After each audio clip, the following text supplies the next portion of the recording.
Hi అండి. 'ప్రేమతో 33వ భాగమేనండి. మౌనిక ఏడుస్తుంటే, "ఏడవకు, ముందు నువ్వు ప్రశాంతంగా కూర్చో" అని వెళ్ళి మంచినీళ్ళ బాటిలు తీసుకొచ్చి ఇచ్చింది సునంద. నీళ్లు తాగి అక్కడ పెట్టింది మౌనిక. "ఇప్పుడు చెప్పు, సతీషు మీ ఇల్లు బాగు చేసినప్పుడు పరిచయం తర్వాత మీ ఇద్దరి మధ్యన ఎప్పుడైనా సతీష్ గురించి సంభాషణ వచ్చిందా?" అంది సునంద. "రాలేదండి. ఎప్పుడైనా ఏదైనా పోయినప్పుడు అనేవారు, 'ఇది సతీషే చేయించాడు, సరిగ్గా చేయించలేదు' అని. కానీ పర్టికులర్గా అతని గురించి ఎప్పుడూ మాట్లాడుకోలేదు. కానీ మొన్న చనిపోయిన తర్వాత ఇంటికొచ్చి, 'సతీష్‌ని ఎవరో చంపేశారట' అన్నారు. అదే టీవీలో చూస్తున్నాను అన్నాను. 'చాలామంది అమ్మాయిలతో అతనికి అక్రమ సంబంధం ఉందని చెప్పుకుంటున్నారు' అన్నారు. అదే నాకు ఆశ్చర్యం అనిపించింది టీవీలో చూసి అన్నాను. 'నేను 2, 3 సార్లు చూశాను. ఒకసారి ఎవరో చిన్న బాబుతో ఒక అమ్మాయితో ఉన్నాడు. తనే భార్యేమో కొడుకేమో అనుకున్నాను. మళ్ళీ ఇంకోసారి ఎవరో ఇంకొక అమ్మాయి. ఆ అమ్మాయి చేతిలో ఒక పాప ఉంది. ఈమె భార్యనా ఆమెనా నాకు అర్థం కాలేదు. వీడిది ఇలాంటి క్యారెక్టర్ అని తెలిసిన తర్వాత అనుమానం వస్తుంది' అన్నారు. 'మనకి తెలిసిందేమైనా ఉంటే పోలీసులకు చెప్పడం బెటరేమో, చెప్దామా' అన్నాను. 'ఆ వంకతో నా గురించి మీకు చెప్పాలని. దానికి ఎందుకు, మనకు సంబంధం లేని విషయాలు చెప్తే మీకేంటి సంబంధం అంటారు. ఎప్పుడో మన ఇంటిని బాగు చేయడానికి వచ్చిన మనిషి. మళ్ళీ మనం వాడితో మాట్లాడింది లేదు, చూసింది లేదు. ఏదో మధ్యలో 2, 3 సార్లు చూశాననుకో, కానీ వాడొచ్చి వర్క్ చేయలేదుగా' అన్నారు. 'అవుననుకోండి. కానీ ఈ విషయంలో పోలీస్ కేసు ముందుకు వెళ్ళట్లేదు కదా. వాళ్ళు అతని చరిత్ర అంతా లాక్కుంటూ వస్తే మన ఇంట్లో పనిచేసింది కూడా వాళ్ళకి తెలుస్తుంది. మనం ఇలా ఇద్దరు అమ్మాయిలతో కనిపించాడు అంటే వాళ్ళకి ఏదైనా ఇంకొక క్లూ దొరకొచ్చేమో' అన్నాను. 'ఏం అవసరం లేదు. అనవసరంగా పోలీస్ కేసులో ఇరుక్కోవడం అది ఏమొద్దు. అటు ఇటు తిప్పి మనమే చేశామంటారు. ఈ విషయం ఎక్కడా మాట్లాడుకు. మన ఇంటికి వచ్చాడు పని చేయటానికి అని కూడా ఎవ్వరికీ చెప్పకు' అన్నారు. ఇప్పుడు ఆలోచిస్తుంటే ఒకవేళ నిజంగా ఏం చేయలేదు కదా అని అనుమానం వస్తోంది. 'నేను ఎలా తెలుసుకోవాలి మేడం' అంది మౌనిక. 'ఒక పని చేద్దాం. ఆయన ఆ రోజు ఎక్కడున్నారు, లేదా ఎవరినైనా పెట్టి చేయించారా, మేము ఎంక్వైరీ చేస్తాం. మీరు ధైర్యంగా ఇంటికి వెళ్ళండి' అంది సునంద. 'ఏమో, తీరా ఇంటికి వెళ్ళాక నన్ను కూడా చంపేస్తే' అంది మౌనిక. 'సతీష్ చనిపోయి ఇన్ని రోజులవుతుండగా మిమ్మల్ని ఇంకా చంపలేదు. ఇప్పుడు మాత్రం ఏం చంపుతాడు? మీకేమాత్రం అనుమానం వచ్చినా నా నెంబర్కి ఒక మిస్డ్ కాల్ ఇవ్వండి. మా వాళ్ళు మీ ఇంటి దగ్గర బయట వెయిట్ చేస్తూ ఉంటారు' అంది సునంద ధైర్యం చెప్తూ. 'ఏదైనా ఫుడ్లో కలిపి ఇచ్చేసి చంపాలి అనుకుంటే అలా అయితే నేను మీకు మిస్డ్ కాల్ ఎలా ఇస్తాను మేడం' అంది. 'ఆయన తీసుకొచ్చినవేమీ తినకండి. మీ అంతట మీరే వండుకొని తినండి. జాగ్రత్తగా అబ్జర్వ్ చేయండి. ఆయన ప్రవర్తనలో చిన్న తేడా వచ్చినా మాకు ఇన్ఫర్మేషన్ ఇవ్వండి. నేను చూసుకుంటాను. ఈలోపు మా వాళ్ళు కూడా ఆయన కదలికల మీద నిఘా పెడతారు. మీరేం కంగారు పడకండి. నిర్భయంగా ఇంటికి వెళ్ళండి. మేం చూసుకుంటాం' అంది సునంద. 'ఏదో నాకు తెలిసిన విషయం మీకు చెప్దామని, తర్వాత నా ఫోన్ నెంబర్ తెలుసుకుని మీరు ఇంటికి వస్తే నాకు ఇబ్బంది అవుతుందని వచ్చాను. కానీ నా భర్తే చంపేశాడేమో అనుమానం నాకు అస్సలు లేదు. ఇప్పుడే స్టార్ట్ అయింది' అంది. 'మేం మొత్తం ఎంక్వైరీ చేస్తాం. మీకు ప్రాణాపాయం లేకుండా చూసుకునే బాధ్యత మాది. మీరు నిర్భయంగా వెళ్ళండి' అంది సునంద. 'మిమ్మల్ని నమ్మి నేను ఇంటికి వెళ్తున్నాను మేడం. నేను కూడా నా భర్తను అబ్జర్వ్ చేస్తాను. నాకేమాత్రం అనుమానం వచ్చినా మీకు ఫోన్ చేస్తాను. మీరు నా కోసం బయట పోలీసులను పెడతారుగా' అంది. 'పెడతాను. మీకు ఏమాత్రం అనుమానం వచ్చినా ఒక చిన్న మిస్డ్ కాల్ ఇవ్వండి. మా వాళ్ళు మీ ఇంట్లో ఉంటారు. మీ భర్త ఎక్కడ పనిచేస్తున్నారు, ఫోన్ నెంబరు, ఆయన పేరు మొత్తం అన్నీ నాకు రాసిచ్చి వెళ్ళండి' అంది సునంద. అన్నీ రాసిచ్చి ఫోన్లో ఉన్న అతని ఫోటోలు కూడా సునందకి ఫోన్కి పంపించింది. 'థ్యాంక్ యూ మేడం, నేను వెళ్తాను ఇంటికి' అంటూ లేచి బయటికి వెళ్ళిపోయింది. ఆ ఫోటోని, డీటెయిల్స్ని విక్రాంత్కి పంపి ఫోన్ చేసి విషయమంతా చెప్పింది. 'సరే, నేను ఇప్పుడే ఎంక్వైరీ చేస్తాను. వాళ్ళ ఇంటి ముందు కూడా మన వాళ్ళని పెడతాను' అన్నాడు విక్రాంత్. లావణ్య సురేష్ వాళ్ళ ఇంటికి వెళ్ళింది. లావణ్యని చూస్తూ 'ఎలా ఉన్నాడు మావాడు' అంది వర్ధనమ్మ. 'బానే ఉన్నారు' అంటూ తోటికోడల్ని చూస్తే తను ఏం మాట్లాడకుండా లావణ్యనే చూస్తోంది. 'అత్తయ్య, నేనొకటి ముక్కుసూటిగా అడుగుదామని వచ్చాను. నిజం చెప్పండి. మీకు సతీష్ గురించి తెలుసా?' అంది లావణ్య. 'తెలీదు. ఎప్పుడైతే చనిపోయాడో, నీతో సంబంధం ఉంది అని తెలిసిందో అప్పుడే తెలిసింది. వాడి బాడీ చూశాక కూడా చేతి మీద నీ పేరు చూసి మావాడే అనుకున్నాను. వాడని తెలీదు. వాడి పేరు కూడా తెలియదు నాకు' అంది వర్ధనమ్మ. 'నీతో సంబంధం' అనే మాటకి మనసు చివుక్కుమంది. లావణ్యకు అది కనిపించకుండా బావగారు సురేష్ని చంపడానికి అతన్ని పెట్టారు. ఆ విషయం మీకు తెలీదా అంది. అదంతా పోలీసులు ఆడుతున్న డ్రామా. సతీష్ని చంపిన వాళ్ళు ఎవరో తెలియక అది తీసుకొచ్చి నా కొడుకు నెత్తి మీద రుద్దుతున్నారు అంది వర్ధనమ్మ. అంటే మీ కొడుక్కేమీ తెలీదు అంటారు. ఏ అక్క, నీకు తెలుసా బావగారు చేసిందంతా అంది లావణ్య. ఏమో, నాకైతే తెలీదు అంది. నేను నమ్మనక్క. ఖచ్చితంగా నీకు తెలియకుండా బావ ఏం చేయరు. మేమేం చేసామక్క మీ ఇద్దరికి? మా మానాన్న మేము బయటికి వెళ్ళి బతుకుతున్నాం. మీకేం అడ్డులేము. ఇంకా ఏంటి మా మీద మీకు పగ అంది. మీ మీద పగేంటి మాకు? మీకు మాకు సంబంధం లేదు. సంబంధం ఉందని సురేష్ భావించినట్టయితే ఈయన లోను కోసం అడిగినప్పుడే వచ్చి సంతకం పెట్టేవాడు. అలాంటి వాడితో మేమెందుకు సంబంధం పెట్టుకుంటాం? మాకే సంబంధం లేదు అంది. నిజంగా మీరు అలాగే అనుకుని వదిలేసి ఉంటే బాగుండేదక్క. అలా కాకుండా సతీష్ని పెట్టారు చూడు, అది నాకు చాలా బాధ అనిపించింది. సొంత అన్న తమ్ముడిని చంపడానికి మనిషిని పెట్టారు అంటే ఇంతకంటే ఘోరం ఏమైనా ఉంటుందా అంది లావణ్య. అమ్మాయి, నువ్వు బయట నుండి వచ్చిన దానివి, అలాగే ఉండు.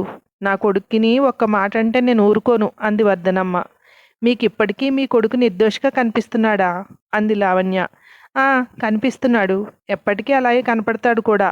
ఇదంతా నీ వల్లే. నువ్వు ఎప్పుడైతే మా ఇంట్లో కాలు పెట్టావో అప్పటి నుండే మాకు దరిద్రం పట్టుకుంది అంది వర్ధనమ్మ. చంపాలని చూసిన మీ కొడుకుది తప్పులేదు, నాది తప్పంటారు అంది లావణ్య. ముమ్మాటికి నీదే తప్పంటాను. నువ్వు వాడి జీవితంలోకి రాకుండా ఉంటే మా లైఫ్లో ఇలా ఉండేవి కావు. హాయిగా వాడు కిషోర్ చెప్పిన అమ్మాయిని పెళ్లి చేసుకుంటే మేమందరం సంతోషంగా ఉండేవాళ్ళం. మా జీవితాల్ని నాశనం చేసింది నువ్వే అంది. నోరు ముయ్యవే. ఏం మాట్లాడుతున్నావో అర్థమవుతుందా నీకు? తప్పు చేసిన వాళ్ళు నోరు పైకి లేకూడదు. తప్పు మన వైపు ఉంది. నువ్వు నోరు మూసుకుని నిలబడు అన్నాడు ప్రకాష్ లోపలికి వస్తూ. భర్త అలా మాట్లాడడంతో వర్ధనమ్మ నిలబడిపోయి చూస్తోంది. ఏమ్మా, వాడు ఎలా ఉన్నాడు? ఎందుకు నువ్వు వాడిని ఒక్కడిని వదిలేసి ఇక్కడికి వచ్చావు అన్నాడు. మనసులో అల్లకల్లోలం జరుగుతోంది మావయ్య. ఒక 4 మాటలు అడుగుదామని వచ్చాను అంది. నువ్వు ఆ మాటలు అడగవలసిన వాడు జైల్లో ఉన్నాడు. నీకెంత తెలుసో మాకు అంతే తెలుసు. ఇలా జరిగిందని తెలిసాక మేము చాలా బాధపడుతున్నాం అన్నాడు. కనిపిస్తోందిగా మావయ్య ఎంత బాధపడుతున్నారో. ఇప్పుడు కూడా తప్పు నా మీదకే గెంటుతున్నారు అత్తయ్య అంది లావణ్య. తల్లి కదమ్మా, కొడుకుల్ని ఏమన్నా అంటే ఒప్పుకోదు. కొడుకు వెధవైనా తనకు మంచోడే. ఎంత పెద్ద తప్పు చేసినా అది చిన్న తప్పులాగే కనపడుతుంది అన్నాడు. ప్రకాష్ అలా మాట్లాడుతుంటే నోరు వదిలేసి చూస్తున్నారు ఇద్దరు. నువ్వు వెళ్ళు. మాట్లాడే 4 మాటలు మాట్లాడితే నీ భారం తగ్గుతుంది అనుకుంటున్నావేమో. ఇక్కడికి వచ్చి మాట్లాడితే తగ్గదు, పెరుగుతుంది. నీతో పాటు మాది కూడా. వెళ్ళి వాడి దగ్గరుండు. వాడిని చూసుకో. వాడే నీ జీవితం. ఎవరేమనుకున్నా ఇంక నువ్వు దాన్ని పట్టించుకోవాల్సిన అవసరం లేదు. మీ ఇద్దరిని ఆ భగవంతుడే కలిపాడు. అందుకే ఎన్ని అవాంతరాలు వచ్చినా మీ ఇద్దరు ఇలా నిలబడగలిగారు అన్నాడు. సొంత వాళ్లే డబ్బు కోసం ఇంత చేశారు అంటే చాలా కష్టంగా ఉంది మావయ్య అంది. మనం చేసిన దానికి ప్రతిఫలం అనుకోవడమే. అంతకంటే చేయగలిగింది ఏమీ లేదుగా. 2 కుటుంబాలని క్షోభ పెట్టి మీ ఇద్దరూ బయటికి వెళ్ళారు. అదే క్షోభ మీ ఇద్దరిని విడదీసింది. లేదు, విడదీయాలని ప్రయత్నించింది. కానీ విధి ముందు ఓడిపోయింది. మీ ప్రేమే గెలిచింది. నువ్వు హాయిగా వెళ్ళు అన్నాడు. మామగారు అలా మాట్లాడడంతో ఎంతో ఊరటగా అనిపించింది లావణ్యకు. వెళ్ళి కాళ్ళకు దండం పెట్టి మాట్లాడకుండా బయటికి వెళ్ళిపోయింది. మీరేంటండి ఇలా మాట్లాడుతున్నారు అంది వర్ధనమ్మ. నిజాలే. నిజాలు. నేను మాట్లాడేవన్నీ నిజాలే. తట్టుకోలేని నిజాలు. వాడి బిజినెస్ అంటున్నాడుగా. పోనీ ఏదో వాడు కూడా ఉండి సపోర్ట్ చేద్దామని నేను అనుకోలేదు. ధైర్యంగా నాన్న నేను ఇది చేస్తాను అని వాడు నాతో చెప్పుకోలేకపోయాడు. ఆ బిజినెస్ చెయ్యాలి అనే పిచ్చిలో డబ్బు ఎలా వస్తుంది అని ఆలోచిస్తూ ఇలాంటి క్రూరమైన స్నేహితులతో కలిసి చేయకూడని పనులన్నీ చేసేశాడు అన్నాడు ప్రకాష్. తప్పు మీది అన్నట్టు మాట్లాడతారేంటి? వాడు మీ దగ్గర నమ్మకాన్ని కలిగించుకోలేకపోయాడు అంది వర్ధనమ్మ. నమ్మకాన్ని కలిగించుకోలేకపోయారు అంటున్నారు. ఇన్నాళ్ళుగా మిమ్మల్ని వదలకుండా మీ కూడా ఉన్నారే, ఈ నమ్మకం సరిపోదా ఆయనతో బిజినెస్ చేయించడానికి అంది. కోడలడిగిన మాటలకి చూస్తూ ఉండిపోయింది వర్ధనమ్మ. అమ్మాయి చెప్పింది నిజమేనే. ఆ నమ్మకం సరిపోదా? చిన్నోడు భార్య కోసం మనల్ని వదిలేసి వెళ్ళిపోయాడు. వీడు బిజినెస్ అంటూ ఎంతో వెంపర్లాడాడు. కానీ ఎప్పుడూ మనల్ని వదిలి బయటికి వెళ్ళి ఉండాలి అనుకోలేదు. అది మన మీద ప్రేమగా మనకు అనిపించలేదు. ఎందుకంటే వాడికి సంపాదన సరిగ్గా ఉండదుగా. అందుకే మనల్ని పట్టుకుని వేలాడుతున్నాడు అనుకున్నాం. ఏ కోణంలో చూస్తే ఆ కోణంలో కనపడతారే మనకి మన పిల్లలు అన్నాడు. ఎవరూ మాట్లాడలేదు, అలా సైలెంట్గా ఉండిపోయారు. ఇప్పుడు ఆలోచించినట్టుగా నేను ఎప్పుడూ ఆలోచించి ఉంటే మన కుటుంబంలో ఈ అల్లకల్లోలమంతా జరిగేది కాదు. పెద్దవాళ్ళుగా మనం చేసే తప్పులే పిల్లల జీవితాల్ని రోడ్డుకి లాగేస్తాయి. ఎంతసేపు మనల్ని పిల్లలు అర్థం చేసుకోవాలని చూస్తాం కానీ వాళ్ళని మనం ఎంత అర్థం చేసుకుంటున్నామో ఆలోచించం. మనం కాలంలో మనం ఉన్నట్టుగా ఇప్పుడు పిల్లల్ని ఉండమంటే ఎలా ఉంటారు? అది వాళ్ళకి టార్చర్లా కనపడుతుంది అన్నాడు. మనం వాళ్ళకి ఏ లోటు చేశామండి? ఏ లోటు చేయలేదుగా. వాళ్ళు అడిగినవన్నీ ఇచ్చాం. పెద్దోడు అంటే చదువు అబ్బలేదు, అందుకే వీడు ఇలా ఉండిపోయాడు. వాడికి అబ్బింది, వెంటనే ఉద్యోగం కూడా వచ్చింది. మనం ఇద్దరినీ ఒకేలాగా చూసాం. వాళ్ళ తెలివితేటలు బట్టి వాళ్ళ స్థాయి నిర్ణయించబడింది. అది మన తప్పెలా అవుతుంది అంది వర్ధనమ్మ. మన తప్పేంటో చెప్పమంటావా? వీడికి చదువు అబ్బలేదని వదిలేసాం. దేనిలో ఇంట్రెస్ట్ ఉందో మనం గ్రహించామా? ఎప్పటి నుండో బిజినెస్ అంటున్నాడు. దానికి మనం సపోర్ట్ చేశామా? వాడు బిజినెస్ పెట్టుకోవడానికి డబ్బు ఎలా సంపాదించాలి అని ఆలోచించి ఇవన్నీ చేశాడు. పిల్లల తప్పులు వెనకాల పెద్దవాళ్ల బాధ్యత లేకపోవడమే ఉంటుంది అన్నాడు. ఆ మాటలకి అలా నిశ్శబ్దంగా ఉండిపోయారు. బెదురుతూనే ఇంట్లోకి వెళ్ళింది మౌనిక. హాస్పిటల్కి వెళ్ళావన్నావు, చేతిలో చూస్తే రిపోర్ట్స్ ఏమీ లేవు అన్నాడు భర్త రఘు. అంటే ఏం లేదు, అంతా నార్మల్గానే ఉంది అన్నారు. నా ఫ్రెండ్ వాళ్ళకి తెలిసిన డాక్టర్ ఎవరో ఉంది, వాళ్ళకి రిపోర్ట్స్ చూపిస్తానంది. సెకండ్ ఒపీనియన్ తీసుకుంటే మంచిది కదా అని అంది స్వప్న. అది నిజమేలే, ఇవిగో స్వీట్స్ తీసుకో, నీకు మంచి వార్త చెప్తాను అన్నాడు. డాక్టరు ఒక 10 రోజులు స్వీట్ తినొద్దన్నాడు అంది భయాన్ని కనపడనివ్వకుండా. ఏంటి, నీకు షుగర్ వచ్చిందా ఏంటి అన్నాడు. ఆహా అలా లేదు, ఆ ట్యాబ్లెట్స్కి స్వీటు అవాయిడ్ చేయాలంట అంది. ఓహో పోనీలే అన్నాడు. స్వీట్ సంగతి అలా పెట్టండి, ఏదో వార్త అన్నారు, ఏంటది అంది మౌనిక. ఇప్పుడు కాదులే, రేపు పిల్లలకు సెలవే కదా, రేపు మీ ముగ్గురు కూర్చున్నప్పుడు చెప్తాను అన్నాడు. ఇలాంటివి పిల్లల ముందెందుకు, ఏమన్నా ఉంటే నాతో చెప్పొచ్చుగా అంది. లేదు, ఇది పిల్లలు కూడా తెలుసుకోవాల్సిన విషయం అన్నాడు. తల వంచుకుని నిలబడింది. ఆకలేస్తోంది, ఏమైనా చేయగలవా? లేదంటే బయట నుండి తెప్పించనా అన్నాడు. బయట నుండా? వద్దు వద్దు, నేనే చేస్తాను అంది కంగారుగా. ఎందుకంత కంగారు పడుతున్నావు? ఇలా రా, ఇలా వచ్చి కూర్చో అంటి చెయ్యి పట్టుకుని పక్కన కూర్చోబెట్టుకుని. ఇంతకీ నీకేంటి తేడా? అదే హెల్త్ ప్రాబ్లం ఏంటి అన్నాడు. ఒకటని ఏం చెప్పను, చాలా రకాలుగా ఉంటుంది. అలజడిగా ఉంటుంది, తెలియకుండానే భయం, ఒళ్ళంతా చెమటలు పట్టేస్తున్నాయి అంది. అవును, ఇప్పుడు కూడా అలాగే ఉందా? ఎందుకు, నేనున్నానుగా. నేను ఒకవేళ మీతో లేకపోయినా కానీ మీరు ధైర్యంగా ఉండాలి. పిల్లలిద్దరున్నారు, వాళ్ళిద్దరినీ నువ్వే చూసుకోవాల్సి వస్తుంది అన్నాడు. మీరెక్కడికి వెళ్తారు అంది భయంగా చూస్తూ. ఎందుకంత భయం? ఎక్కడికి వెళ్ళను. ఒకవేళ వెళ్ళాల్సి వస్తే అన్నాడు రఘు. ఖచ్చితంగా సతీష్ని చంపేశాడు, అందుకే జైలుకి వెళ్లాల్సి వస్తుందేమో అని అప్పగింతలు పెడుతున్నాడు అనుకుంది మౌనిక. నేను వంట చేస్తాను అని గబగబా కిచెన్లోకి వెళ్ళింది. చెయ్యాలని లేదు, భయానికి ఒంట్లో ఉన్న శక్తి అంతా లాగేసినట్టుంది. చాలా నీరసం అనిపిస్తుంది. కానీ బయట నుండి తెప్పిస్తే అమ్మో, ముందే పురమాయించాడేమో ఏదైనా కలపమని. వద్దు వద్దు, నేనే చెయ్యాలి అనుకుంటూ వంటకు ఉపక్రమించింది. బయట మాటలు వినపడుతున్నాయి. పిల్లలిద్దరూ వచ్చారు. వాళ్ళని దగ్గర కూర్చోబెట్టుకుని కబుర్లు చెప్తున్నాడు. ఎప్పుడూ లేనిది వింతలన్నీ. నిజంగా ఏదో బాంబు పేల్చేలాగే ఉన్నాడు. అవును, ఆ స్వీట్స్ కానీ పిల్లలు తినలేదు కదా. ఆలోచన వచ్చిన వెంటనే హాల్లోకి వచ్చింది. అప్పటికే పిల్లలు తింటున్నారు. దాంట్లో విషం కలిపి ఉంటే పిల్లలకి ఏదైనా అయితే? వచ్చిన వెంటనే ఏంటా తిండి, ముందు వెళ్ళి స్నానం చేసి రావచ్చుగా గట్టిగా అరిచినట్టు చెప్పింది. ఏంటి, ఏమైంది ఇప్పుడు? వాళ్ళు హ్యాండ్ వాష్ చేసుకుని వచ్చారులే. వాళ్ళు తింటున్న స్వీట్సేగా, ఏదో తినకూడదని తిన్నట్టు ఫీల్ అవుతున్నావు. డాక్టర్ తినొద్దన్నది నిన్ను, నీ పిల్లల్ని కాదు అన్నాడు రఘు. ఆ మాటలు వినపడుతున్నాయి కానీ దృష్టి అంతా పిల్లలిద్దరి మీదే ఉంది. ఇద్దరినీ మార్చి మార్చి చూస్తోంది. ఆల్రెడీ ఎప్పుడో తినేసాం, ఇది నేను 3rd అన్నాడు చిన్నోడు. నాది 4 చెప్తున్నారు పిల్లలు. నిజంగా విషం కలిపి ఉంటే ఇంతసేపు ఉంటారా అనుకుంటూ లోపలికి వెళ్ళిపోయింది. వంట అయిపోయిన తర్వాత భోజనాలు వడ్డించింది. ఎప్పుడూ లేనిది పిల్లలతో కబుర్లు చెప్తూ వాళ్ళకు వడ్డిస్తూ తను కూడా తింటున్నాడు. నువ్వు కూడా రా, వచ్చి తిను అన్నాడు. నేను తర్వాత తింటా మాట పూర్తి చేయకుండా తర్వాత అంటే వీళ్ళు ప్లేట్లు తీయడానికి వెళ్ళినప్పుడు ఏదైనా కలిపితే అమ్మో వద్దు ఇప్పుడే తినేద్దామని వాళ్ళతో పాటే కూర్చొని తినేసింది. అన్నీ చక్క పెట్టేసుకుని సునందకు మెసేజ్ చేసింది.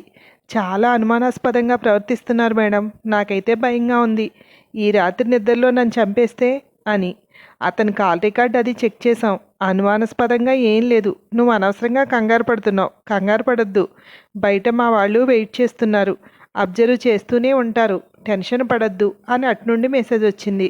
మెసేజ్ చూసి ఫోన్ పక్కన పెట్టి, ఏం టెన్షన్ పడద్దు? టెన్షన్ పడొద్దంట. చంపేస్తే వాళ్ళు బయట నుండి చూస్తారా?